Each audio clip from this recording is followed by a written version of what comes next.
يا أيها الذين آمنوا اجتنبوا كثيرا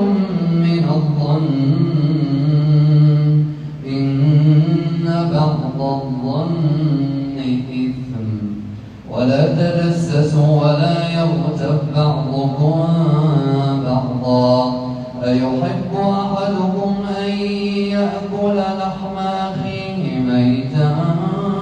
فكرهتموه واتقوا الله